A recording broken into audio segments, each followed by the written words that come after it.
Hi எல்லாருக்கும் வணக்கம். நம்மள்ல நெறைய பேர் வந்துட்டு இந்த ரிலேஷன்ஷிப் பிரச்சனையில நெறைய மாட்டிக்கிட்டு நெறைய முழிக்கிறாங்க. அதாவது ஆ உடனே வந்து பார்த்த உடனே காதல், அவங்கள வந்து மானசீகமா விரும்புறது, அவங்க பண்ற ஏதோ ஒரு சேட்டை மாரியான விஷயங்கள் எல்லாமே வந்து புடிக்கிறது. புடிச்சு போயி அவங்கள மனசுல வந்து யோசனை பண்ணி பண்ணி ஒரு கட்டத்தில வந்து அவங்கள லவ் பண்றேன்னு சொல்லிக்கிட்டு, அதுக்கப்புறம் 1 வருஷமோ, 2 வருஷமோ லவ் பண்றது. அதுக்கப்புறமா ஏதோ ஒரு சின்ன சின்ன விஷயத்துக்காக, சின்ன சின்ன சண்டைகளுக்காக, தேவையில்லாத பிரச்சனைகளுக்காக பெருசா சண்டை போட்டு பிரிஞ்சிடுறாங்க. இந்த மாதிரி உடனே எல்லாத்தையுமே ஆரம்பிச்சு, உடனே எல்லாத்தையும் முடிச்சிடுறாங்க.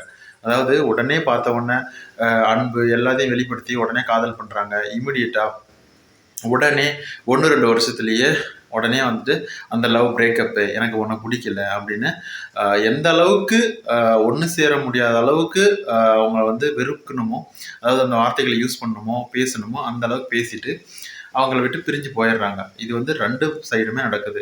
பையன், பொண்ணு இது யாருக்குமே இல்லை, 2 பக்கமே அந்த மாதிரி தான் நடக்குது. ஸோ இந்த மாதிரி நடக்கும் பட்சத்தில் நிறைய வலி வேதனைகள் எல்லாத்தையுமே அனுபவிக்கிறாங்க. சரியா? ஸோ அதுக்கு முன்னாடி இன்னும் இதை பற்றி டீட்டெயிலாக பேசலாம். அதுக்கு முன்னாடி நம்ம சேனலில் இதுதான் ஃபஸ்ட்டு பார்க்குறீங்க அப்படின்னா சப்ஸ்கிரைப் பண்ணிக்கோங்க. இந்த வீடியோவுக்கு முடிஞ்ச வரைக்கும் ஒரே ஒரு லைக் மட்டும் பண்ணிடுங்க. உங்களுக்கு டவுட் ஏதாவது இருந்ததுன்னா நீங்கள் என்னோட டிஸ்கிரிப்ஷன், இந்த வீடியோக்களுடைய டிஸ்கிரிப்ஷன் இருக்கும், அதுக்கு கீழே என்னோடய வாட்ஸ்அப் நம்பர் இருக்கும். நீங்கள் அதுக்கு கேட்கலாம்.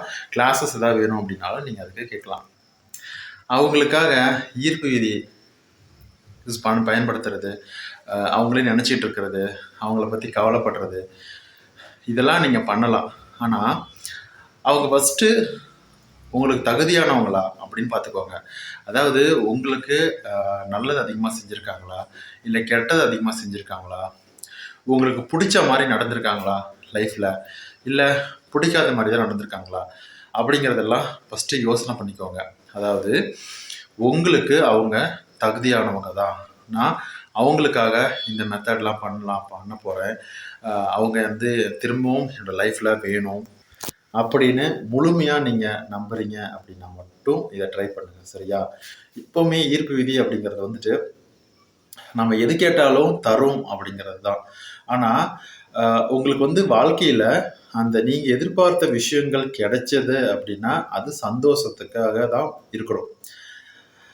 அந்த விஷயம் வந்து உங்களுக்கு தராமல் கிடைக்காம நிறைய தடங்கள் வந்துட்டு இருக்கு அப்படின்னா கடவுளே வந்துட்டு அந்த விஷயத்தை தடுத்து நிறுத்துறாரு அப்படின்னு தான் அர்த்தம். அதாவது உங்களுக்கு அந்த விஷயங்கள் கிடைச்சிது அப்படின்னா உங்களுக்கு வந்து கஷ்டங்கள் தான் அதிகமாக வரும். உங்களுக்கு அது சரியான ஒரு விஷயம் கிடையாது. உங்கள் லைஃப்பில் அது வந்தது அப்படின்னா நீங்கள் லைஃப் ஃபுல்லாக கஷ்டத்தையும் சோகத்தையும் மட்டும்தான் அனுபவிப்பீங்க அப்படிங்கிறது கடவுளுக்கு தெரியும். அதையும் மீறி இல்லை, அதாவது இந்த மாதிரி அதாவது கிடைக்கிறதுக்கு முன்னாடி நிறைய தடங்கள் வரும், நிறைய விஷயங்கள் வரும். ஒரு சில பேருக்கு நம்ம எதிர்பார்த்த உடனே கிடைச்சிரும். அது வந்து நம்ம மனசுக்கு சந்தோஷத்தை கொடுக்கக்கூடிய ஒரு விஷயங்கள். வாழ்க்கையில இந்த விஷயம் இவருக்கு கிடைச்சது அப்படின்னா அவரு சந்தோஷமா இருப்பாரு அப்படின்னு கடவுளுக்கு தெரியும். கடவுள் அதனால் இம்மீடியட்டா கொடுத்துருவாரு. ஆனா அது போக நிறைய தடங்கள்லாம் வருது. என்னால் வந்து சரியாக இது பண்ண முடியல, அட்ராக்ட் பண்ண முடியல அப்படின்னு நினைக்கும் போது நிறைய தடங்களும், முழுமையாக கிடைக்காது அப்படிங்கிற எண்ணங்களும் வரும். முழுமையாக வந்து கிடைக்காது அப்படிங்கிற மாதிரியான சூழ்நிலைகளும் வரும். இதெல்லாம் வந்துட்டு வந்துகிட்டு இருக்குது அப்படின்னா இந்த அர்த்தம் தான். அதே மாதிரி கிடைச்சி பக்கமாக நெருங்கி வந்து அதுக்கப்புறம் திரும்பியும் பழைய மாதிரி சண்டை போட்டு பிரிஞ்சிருவீங்க. ஸோ இந்த மாதிரிலாம் வந்துகிட்டு இருக்குது அப்படின்னா கடவுள் வந்து உங்களுக்கு அந்த விஷயத்தை கொடுக்கறதுக்கு தடை பண்ணுறாரு அர்த்தம். இது மாதிரி வந்தது அப்படின்னா நீங்கள் சுதாரிச்சுக்கோங்க. அது நமக்கானது இல்லை. நாம் ஒரு விஷயத்தை எதுக்காக அட்ராக்ட் பண்ணுறோம், நம்ம லைஃபு சந்தோஷமாக இருக்கணும், அதனால் நம்ம ஹாப்பியாக இருக்கணும் அப்படிங்கிறதுக்காக தான் நம்ம அதை அட்ராக்ட் பண்ணுறோம். இது வந்து கடவுள் நிறைய விஷயத்தை தடுக்கிறாரு அப்படின்னா அது நமக்கானது இல்லை அப்படின்னு அர்த்தம். அதையும் மீறி நம்ம வந்து அதான் வேணும் அப்படின்னு நிறைய மெத்தட், டெக்னிக்கு, ப்ராக்டிஸ், எண்ணங்கள் எல்லாத்தையுமே சரியாக பண்ணுறோம் அப்படின்னா கடவுள் உங்களுக்கு அதை கொடுத்துருவார். ஆனால் அதுக்கப்புறம் வரக்கூடிய விளைவுகளை நீங்கள் தான் அனுபவிக்கணும். அதாவது கஷ்டங்கள் வந்தாலும் சோகம் வந்தாலும், ஒருவேளை கஷ்டங்களே வருது, ஒரு பிடிச்ச நபரை வந்து கல்யாணம் பண்ணுறீங்க, அவர் வந்து வேண்டா இருப்பதா இருக்காரு, இருந்தாலும் அவர் வந்து கல்யாணம் பண்ணுறீங்க, என்னை விட்டு போகிறாரு, என்னை ரொம்ப மனசு கஷ்டப்படுத்துறாரு, இருந்தாலும் அவர் தான் வேணும் அப்படின்னு மேனிஃபெஸ்ட்லாம் பண்ணி இன்னைக்கு நான் கல்யாணம் பண்ணிக்கிட்டேன், ஆனால் நான் நிம்மதியாக இல்லை அப்படிங்கிற ஒரு சூழ்நிலை உங்களுக்கு வரக்கூடாது. அப்போ வந்துட்டு கடவுள்கிட்ட போய் ஏன் இப்படிலாம் எனக்கு கொடுத்த அப்படின்னு கேட்க முடியாது. அப்படியே நீங்கள் கேட்டிங்கன்னா ஒருவேளை அவர் பேசுகிற மாதிரி இருந்தால், அதாவது உங்ககிட்ட அந்த மாதிரி நிறைய அதுக்கு முன்னாடி பேசியிருப்பாரு. அதாவது உங்களோட சூழ்நிலை மூலமாவோ, எண்ணங்கள் மூலமாவோ, கனவுகள் மூலமாவோ நிறைய விஷயத்த உங்ககிட்ட அறிகுறியாக காட்டியிருப்பாங்க. ஸோ அதெல்லாம் நான் பேச வரல. ஸோ வந்துட்டு இப்போ அவர் என்ன சொல்லுவார் அப்படின்னா, நீ தானே கேட்ட, நான் நிறைய தடுத்தேன், வேணாம் அப்படின்னு சொன்னேன், தடுத்தேன், அறிகுறியை காட்டினேன், அதெல்லாம் விட்டுட்டு நீ வந்து அதுதான் வேணும்னு போய் நின்ன, நான் கொடுத்துட்டேன், அதுக்கப்புறம் நீ இன்னைக்கு கஷ்டத்தை அனுபவிக்கிறேன்னா அது உன் பொறுப்பு, திரும்பவும் வந்து என்கிட்ட எதுவும் கேட்கக்கூடாது, நான் வந்து எதுவும் வந்து காரணம் கிடையாது, நீ தான் வேணும்னு கேட்டா இன்னைக்கு நீ அனுபவிக்கிற அப்படின்னு அவர் ஒதுங்கிடுவார். ஸோ இதுதான் வந்து உண்மை. அதாவது நம்ம நிறைய விஷயங்கள் தடங்கள் தடுத்து நிறுத்தும். ஆனால் வந்துட்டு கடைசியில் நம்ம எதிர்பார்க்குற விஷயங்கள் வந்துட்டு நம்ம அட்ராக்ட் பண்ணும்போது அதில் கஷ்டப்பட்டு நிற்போம்.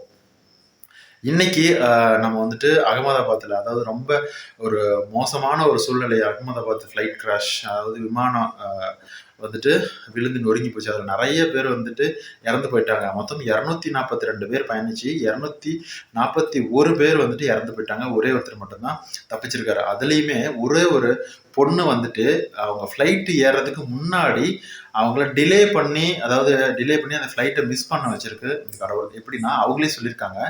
என்னாச்சு அப்படின்னா, இதை பற்றி இன்னொரு வீடியோவில் டீட்டெயிலாக சொல்கிறேன். என்னாச்சு அப்படின்னா, அவங்க வந்துட்டு ஃப்ளைட்டுக்கு ஏறணும் அப்படின்னு சொல்லி ட்ராவல் பண்ணியிருக்காங்க.